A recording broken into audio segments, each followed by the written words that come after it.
बिस्मिल्लाहिर्रहमानिर्रहीम। अस्सलाम वालेकुम नाज़रीन, आप देख रहे हैं अपना यूट्यूब चैनल और मैं हूं मलिक ग़ुलाम रसूल। नाज़रीन, पिछले कुछ दिनों से पाकिस्तानी सियासत बेचैनी का शिकार है। पाकिस्तान स्टॉक मार्केट मुसलसल गिरावट का शिकार है। पाकिस्तान में पाकिस्तानी अवाम में एक अजीब सी बेचैनी पैदा हो गई है मुल्की हालात को लेके, मुल्की सियासत को लेके, महंगाई को लेके।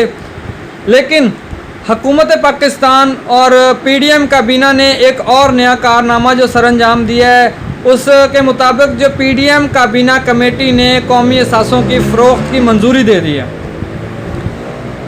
इसके हवाले से साबिक़ वज़ीर ख़ज़ाना शौकत तरीन ने अपने एक पैगाम में समाजी राब्ते की वेबसाइट ट्विटर पर अपने एक पैगाम में कहा कि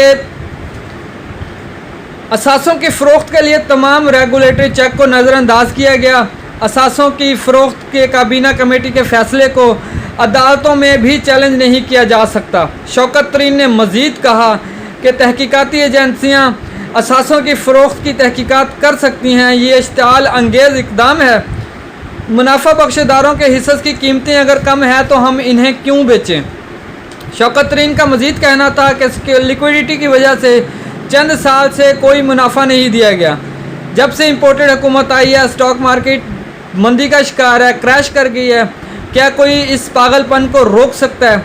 वाज़ेह है कि पीटीआई चेयरमैन इमरान अहमद खान नियाज़ी ने इस कानून की मुखालफत करते हुए, कौमी असासों की फ़रोख्त के इस कानून की मुखालफत करते हुए कहा कि चोरों को असासे फ़रोख्त करने की इजाज़त नहीं होनी चाहिए।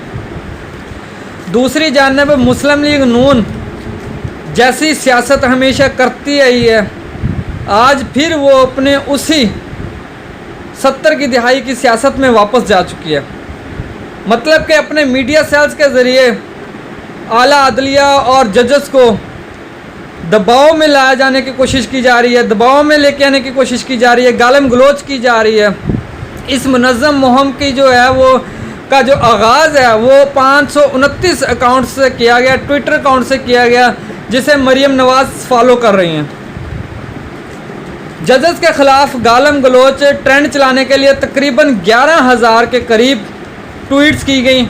ये मुनज़्ज़म मुहिम डिप्टी स्पीकर की रूलिंग के ख़िलाफ़ सुप्रीम कोर्ट रजिस्ट्री लाहौर में समाअत के बाद शुरू हुई।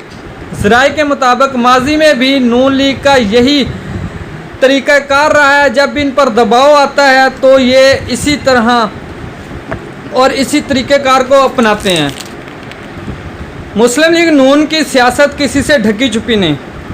दूसरी तरफ पीडीएम रहनुमा और पीडीएम सरबरा मौलाना फजलुर रहमान जब हुकूमत आई इनके हाथ में, वज़ीर आज़म शहबाज शरीफ बने, उस वक़्त से गायब थे। महंगाई इतनी हो गई, हद से ज़्यादा महंगाई हुई तो मौसूफ़ नज़र नहीं आए, ना ही किसी टीवी न्यूज़ चैनल पे नज़र आए, ना इन्होंने कभी महंगाई के ख़िलाफ़ कोई बयान दिया। लेकिन कल से परसों से जब से ये मसला शुरू हुआ है डिप्टी स्पीकर की रूलिंग का, तो मौसूफ़ जो है अचानक से मंजर आम पे हैं। मंजर आम पे आने के बाद उन्होंने इस वक्त सबसे गंदी ज़ुबान और सबसे नाजेबा अल्फाज जो अदारों के ख़िलाफ़, फ़ौज के ख़िलाफ़ और आला अदलिया के ख़िलाफ़ मौलाना फजलुर रहमान इस्तेमाल कर रहा है। लेकिन वो किसी को नज़र नहीं आएगी क्योंकि वो पीडीएम इन्हीं का सरबराह है। उसी ने जब सरबराह ने सबको लीड करना है तो इसे किसी ने क्या रोकना है कि जी आप। तीसरी जानब कल जियो न्यूज़ पे मैंने देखा कि जी चौधरी शुजात हुसैन साहब कह रहे हैं कि जी मेरा जो है वो अदारों के साथ पिछले 30-40 साल से मेरा जो है वो राब्ता है, 30-40 साल से मैं अदारों के साथ जो ताल्लुकात में हूँ, इसीलिए मैंने जो है वो इमरान ख़ान के कैंडिडेट को वज़ारत आला का वोट नहीं डालने दिया क्योंकि जी इमरान ख़ान ने अदारों के ख़िलाफ़ नाजेबा अल्फाज इस्तेमाल किए थे। तो मैं चौधरी साहब से ये पूछूंगा कि क्या आप जीटी रोड की सियासत को भूल गए? क्या आप नवाज़ शरीफ के उन अल्फाज को भूल गए जो उसने लंदन में बैठ के कहे थे कि बाजवा साहब ने हमें निकाला वहाँ से? यहाँ पे बात सिर्फ इनके अपने मफाद की होनी चाहिए। इन्हें ज़रदारी से मुज़ाकरात में कोई ना कोई तो मुनाफा या कोई ना कोई तो मफाद नज़र आया जो उन्होंने अच्छी भली मिलती हुई वजारत को जो है वो एक साइड पे करवा दिया।